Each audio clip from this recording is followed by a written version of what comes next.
Hey mamas, this is Lauren Hubele here. I'm a health coach and I work with families helping them restore immunity. And this is an important time right now as we all are concerned about the spread of coronavirus. So I asked my colleague and intern, Megan Ethridge, to join me on this call so we can give you some advice of what you can be doing to help prevent the spread of infection with your children and in your household. Megan, so happy to have you with us. Can you introduce yourself to everyone? Lauren, I am so excited to be here and specifically speaking about this topic. My name is Megan Ethridge, like Lauren said. I'm a registered nurse, I'm a mom and a wife, and a gemotherapist, and just looking to help encourage and teach moms about the natural way of doing things and restoring immunity in themselves and their children. Hey, beautiful, Megan. Megan, so the one thing that I'm feeling all around me is this fear level that's rising. And this is worrisome in itself because when we talk about immunity and the immune system, one of the things that lowers immunity is fear and the stress that accompanies fear. So, I really want to reach out to moms and be reassuring that their children have exactly what they need and are capable of standing up against this virus and any virus if they're being fed properly and resting and taking the necessary precautions. So let's together talk through some of those um, steps that moms could be taking. But Megan, do you have, as a mother yourself, is there something you want to speak to about the fear that you're feeling around you? That fear is palpable, like Lauren said. It is so everyone's talking about it. It's just this constant barrage of this virus, this virus, this virus, and where it's spread to and where it is now. I would just encourage all moms to take a big deep breath. Truly, when you are kind of settled and not coming from a place of fear, then those that you care for are settled also. Fear should never be a driving factor of making decisions for anything in life, whether we're talking about viruses, whether we're talking about jobs, or whether we're talking about which school we're going to send our children to. We should always be in a place of peace and in a place of knowledge, because knowledge is where we are able to make good, strong decisions. So not that I'm not going to tell you that there aren't fears that I have about certain things, but I can tell you there isn't a fear of coronavirus or any virus for that matter, because like Lauren said, your child's body was designed to have an immune system to fight off whatever it encounters. Megan, so beautifully said. Thank you. Megan, I want to speak to this. What is your immune system as mamas, and what about your immune system of your children?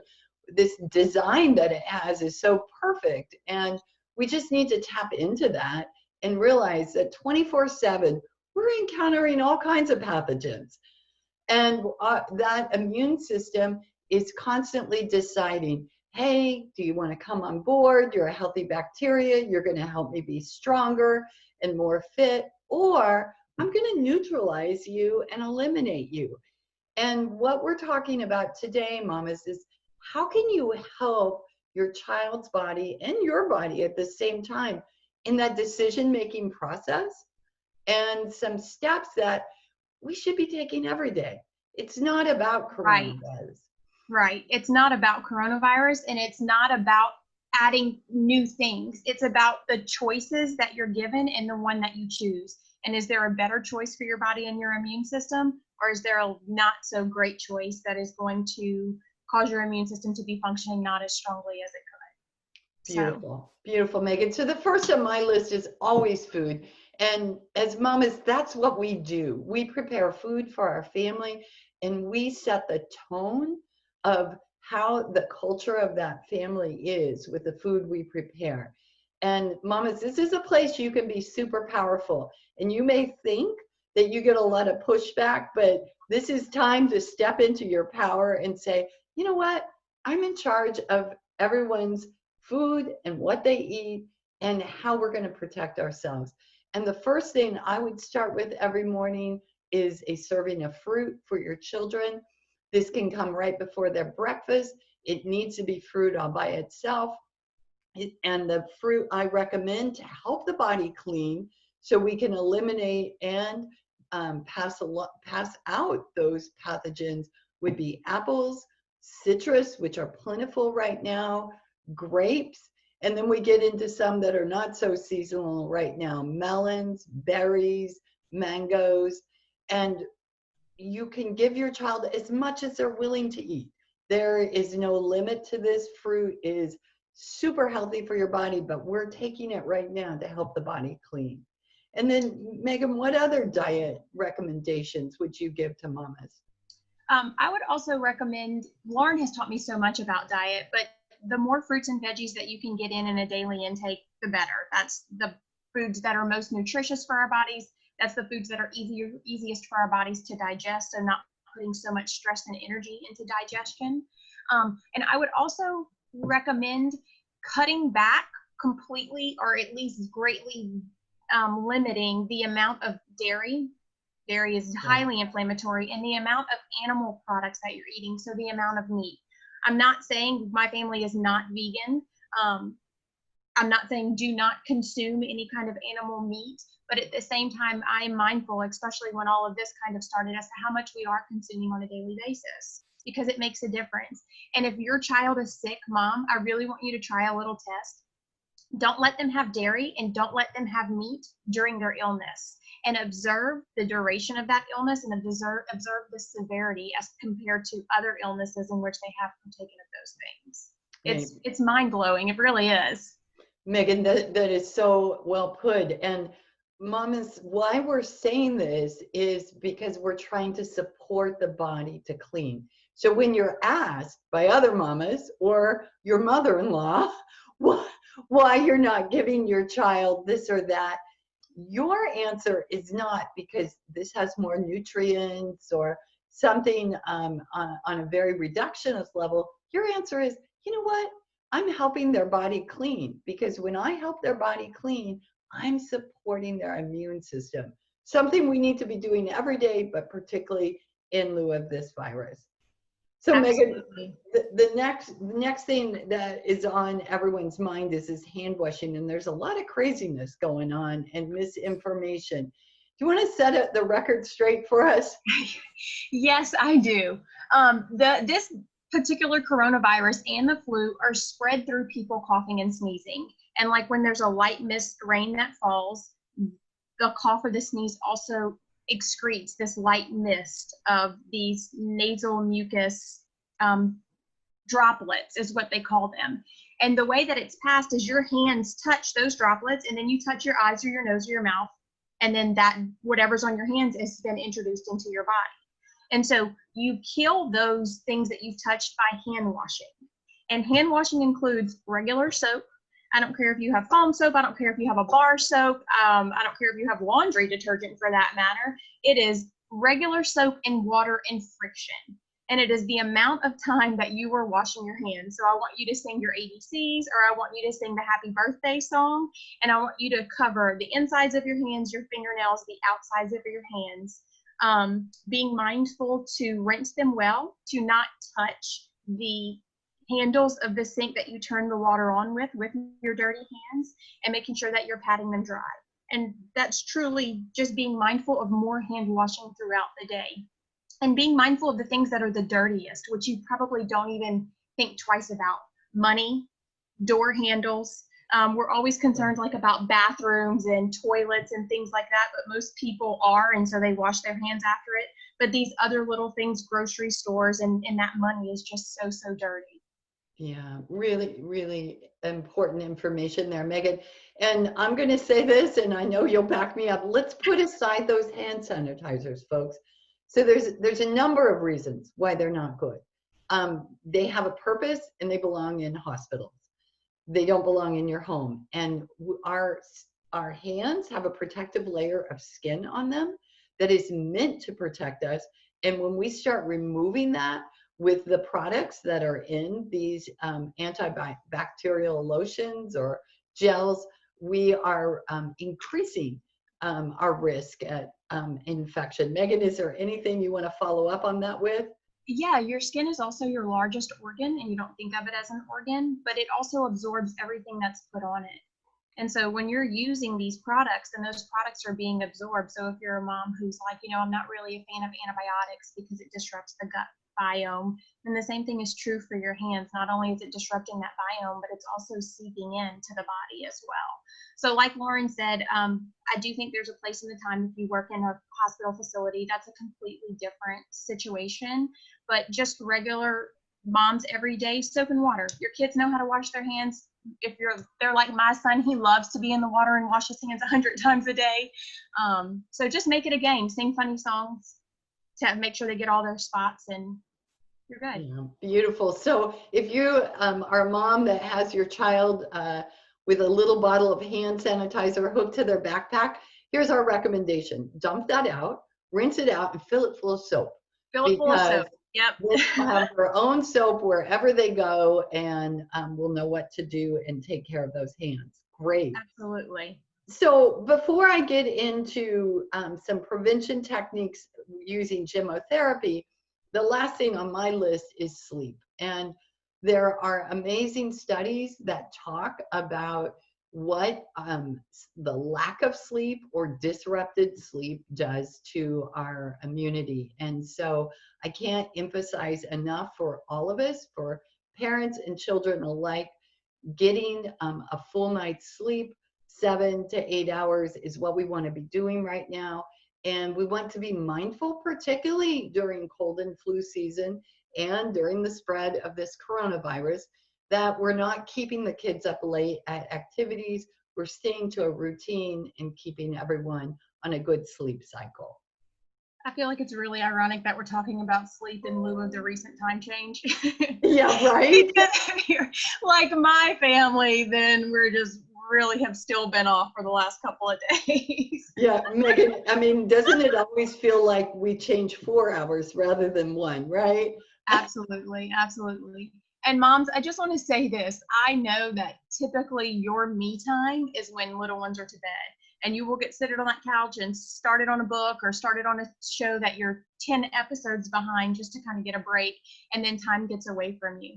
But like all these healthy lifestyle choices, I've been challenging myself to, okay, you know what, sleep is important not only for my health, but my health is a direct reflection of my family's health.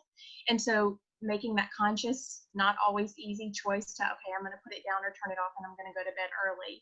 And it really has made a lot of difference in how I feel and in my joy. And all the things.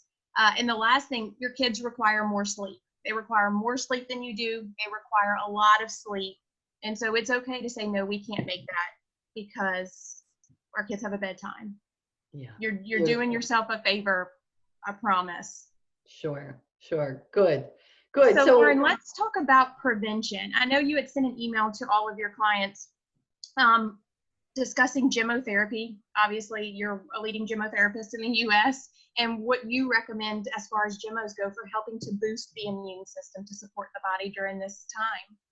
Yeah, Megan, I do have a protocol that I feel is really important. And if you're listening to this and are brand new to Gemotherapy, I want to direct you to a podcast Megan and I made several months ago, What is Gemotherapy? So you might want to familiarize yourself with it. But Gemotherapy is a botanical therapy that far exceeds anything else that we have today in its capability, and particularly when it comes to supporting and restoring immunity.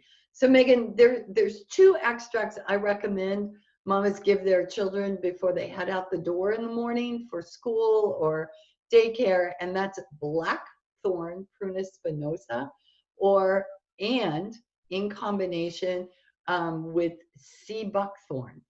And those are Gemotherapy extracts, not herbal tinctures. And those 2 should be combined together in a small glass of water. Dosage would look something like 5 drops each. And if we're talking about teenagers, we could look at 10 or 12 drops each. Both of those extracts will work together to support the immune system and its rapid response, and the body's ability to eliminate effectively. 2 things we need happening in our body right now as we're supporting immunity. And then in the evening, and I would recommend this be taken right before, or if forgotten before, right after dinner, the Gemotherapy extract hazel. And hazel is an incredible tonic for the lungs and for the liver. It is extremely protective of the lungs, helping with the elasticity of the tissues of both the lungs and the liver. And again, I would say if you've got young school children, 5 drops is fine. If you're dealing with teens, you could look at 10 drops. Hazel also, by the way, will help ease children into sleep. So it will support our other point that we're making on getting to bed in time. And mama's listening, those work for you too. So Yes, they whether do. you are headed out to work or your partner, you'll want to consider dosing up on those extracts. Anything on those extracts, Megan, you want to add? No, not. I know that we're talking about the coronavirus, but actually sea buckthorn, blackthorn, and hazel are extracts that I like to use during the winter, because the winter is the time that we're most often exposed to virus and have the chance of catching, whatever is going around. And so I, not only for this, but usually for that time in season, and those are extra extracts I'm putting into our cycle regimen. Sure.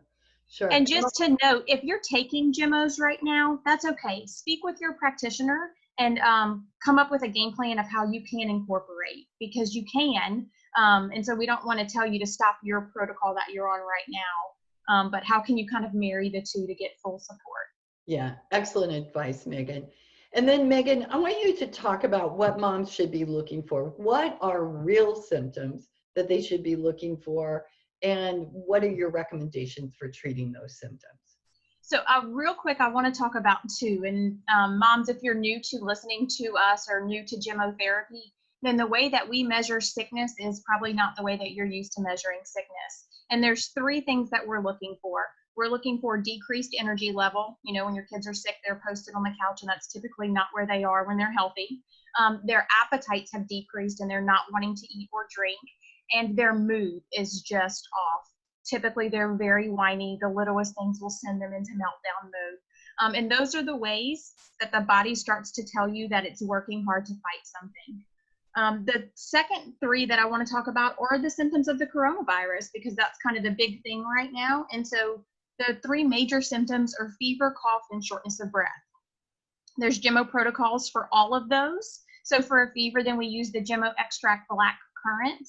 It's just the 1 extract. And like Lauren said, if you have a school-age child, you're going between 5 and 10 drops. And if you have a teenager or an adult, you're going between 10 and 15 drops every couple of hours as needed, just to support the fever. The next would be cough. And the protocol for a cough would be hornbeam, common alder, and black currant. And you're taking those in a little bit of water 3 times a day to help support the body in that cough. Shortness of breath, I would also use the cough protocol and then add in a dose of Lithi a couple of times a day. Lithi is a Gemo extract that helps to expand those bronchioles, just leaving, making more room to take more air in and not so much shortness of breath. Excellent. And Megan, this is a good time to point out we have podcasts on all these topics. Yeah, we do. Allergies, on coughs and fevers. So mamas, if you're listening to us for our first time, welcome. We're super glad you're here, and we hope you share this podcast with others, because what we're sharing here is important every day. It's wonderful that you have a natural way to support your body. We're delighted that we have information for you and products. And we want you to know it's not just about the coronavirus. It's about supporting those little growing beings you have in your home and helping them develop a strong immune system for the rest of their life. Absolutely. Wonderful.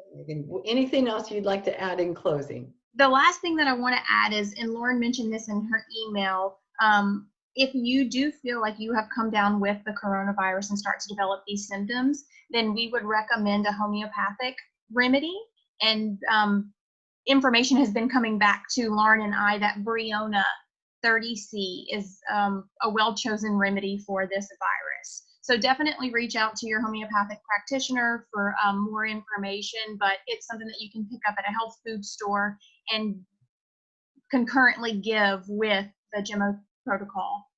Great. Megan, this is a great time. So I'm a mom, I'm listening. I want to talk to you more about this, or maybe I want an appointment for my child. Where can someone reach you, Megan? So you can reach me at meganethridge.com, or you can email me at megan@meganethridge.com. I also have a blog, afuturefullofhope.com, where I discuss a whole bunch of different things. And Lauren's website is full of free information about Gemos, about immunity, and about all the things that we've discussed today at laurenhubele.com. Great, Megan. Megan, thank you for your time. I'm so grateful for you. And I know those mamas out there are going to be reassured by your lovely tone and voice and all that wonderful information. Thank you so much. Thank you. Mamas, you got this. Take a deep breath. Totally do.